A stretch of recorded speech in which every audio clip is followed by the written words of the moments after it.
Teman-teman, ketemu lagi dengan saya, sang lelaki petualang. Di suatu hari yang cerah, saya berada di sebuah hutan.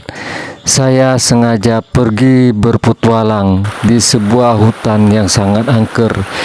Untuk saya membuat pondok bambu dan saya menginap di sana.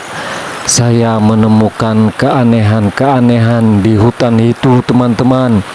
Ketika malamnya saya menginap di pondok yang selesai saya buat di hari yang hujan, penuh dengan gangguan suara-suara dan bayangan-bayangan yang berkitaran di seputar pondok saya yang mengintai saya, yang sungguh menakutkan, menyerang saya, ingin menyakiti saya, ingin mencelakai saya, ingin mengusir saya dari hutan angker ini, yang membuat saya tidak bisa tenang, tidak bisa nyaman, tidak bisa tidur, tidak bisa menenangkan diri saya yang keresahan.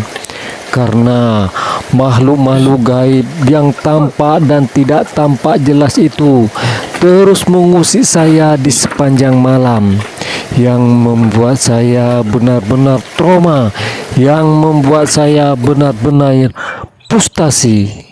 Jadi beginilah cerita awal mulanya, teman-teman.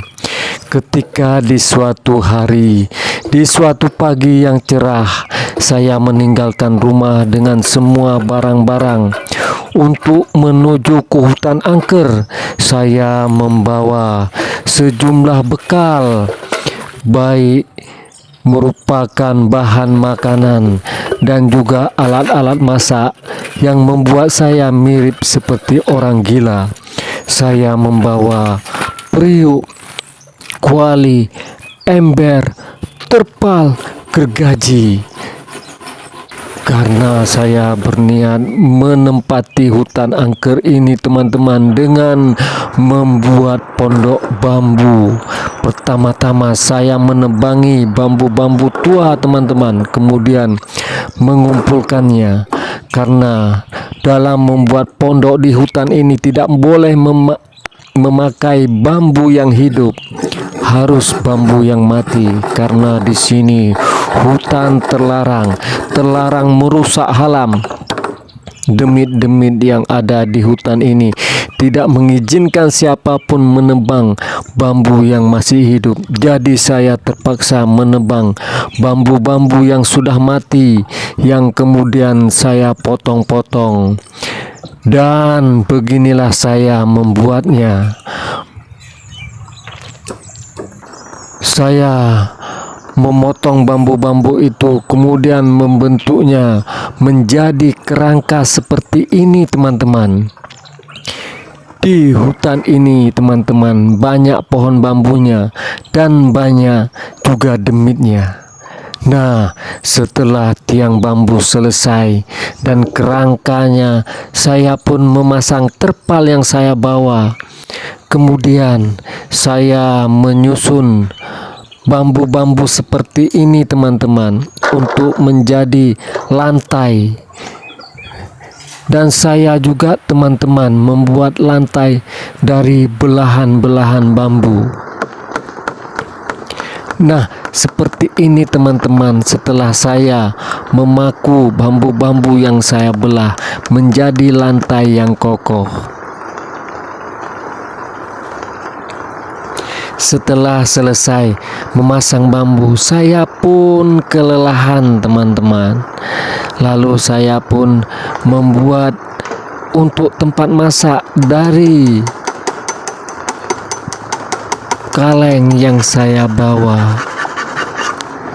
Saya bentuk karena agar mudah bagi saya untuk menyalakan api di tanah yang lembab dan basah oleh gerimis yang selalu turun. Jadilah seperti ini, teman-teman. Dan ternyata benar, teman-teman, gerimis yang turun itu menjadi hujan yang membuat saya kebasahan dan kedinginan. Lalu saya pun menjerang air teman-teman untuk membuat kopi. Sambil kopinya masak, saya beristirahat. Dan jadilah teman-teman kopi. Dan kopi yang saya buat benar-benar kepanasan. Hujan dan gerimis silih berganti, turun terus-menerus, tapi saya tetap melanjutkan membuat pondok bambu saya. Jika saya tidak membuat pondok bambu saya terpaksa tidur tanpa ada alas, tanpa ada dinding. Yang ini sangat membahayakan bagi saya teman-teman, karena di hutan angker ini juga penuh dengan hewan dan binatang buas yang bisa kapan saja memangsa saya, menghabisi saya. Belum lagi ada demit-demitnya yang mungkin sejak saya berangkat tadi sudah mengawasi saya, sudah membuntuti saya, sudah mengintai saya dari kejauhan. Tetapi teman-teman, saya tidak peduli.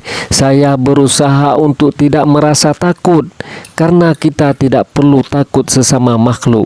Kita hanya boleh takut kepada Allah Sang Pencipta kita, supaya kita lebih taat,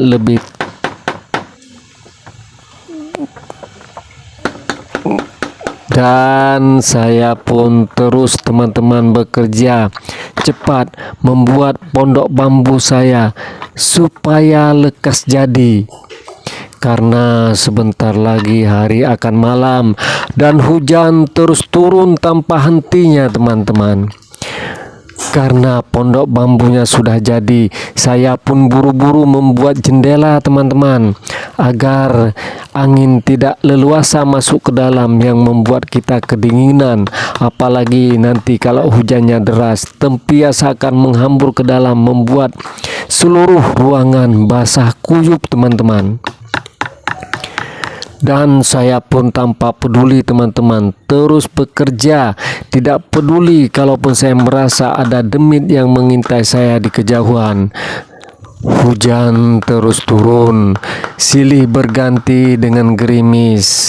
Setelah jendelanya jadi, saya pun langsung membuat pintu teman-teman dengan bambu-bambu yang telah saya belah tadi, yang saya kerjakan dengan cepat, tanpa henti, seakan-akan tanpa lelah, padahal saya sudah kelelahan. Dan hujan pun telah teman-teman turun dengan derasnya menjelang sore, kemudian berlanjut dengan malam. Saya pun berusaha untuk memasak bekal-bekal yang saya bawa tadi sebagai makan malam. Saya merajang-rajang bawang seperti ini teman-teman. Kemudian karena apinya sulit menyala, saya berkali-kali terpaksa menyalakannya kembali. Saya pun memasak makanan kegemaran saya hingga matang teman-teman. Dan ini semua saya lakukan teman-teman untuk menjauhkan berbagai masalah yang saya hadapi di dunia jauh sana. Saya memilih tinggal di hutan yang banyak demitnya daripada menghadapi manusia-manusia yang mirip demit di luar sana. Ternyata teman-teman, tanpa terduga ada gangguan yang tiba-tiba mengusik saya, yang muncul entah dari mana, entah dari dalam tanah, atau dari udara terbuka, atau dari cabang-cabang kayu, atau dari pohon-pohon rimbunan di sana yang sejak siang tadi mengintai saya. Makhluk apakah itu? Saya pun masih bertanya-tanya. Apakah itu makhluk buas, hewan melata, atau demit teman-teman?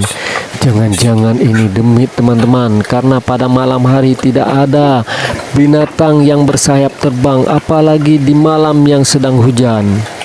Saya pun sangat ketakutan, saya kengerian, karena makhluk itu muncul seperti bayang-bayang di kejauhan ketika saya menyalakan senter teman-teman. Jauh, walaupun tidak tampak di kamera, tetapi mata saya bisa melihatnya dengan jelas. Bayang-bayang itu teman-teman yang mengganggu saya.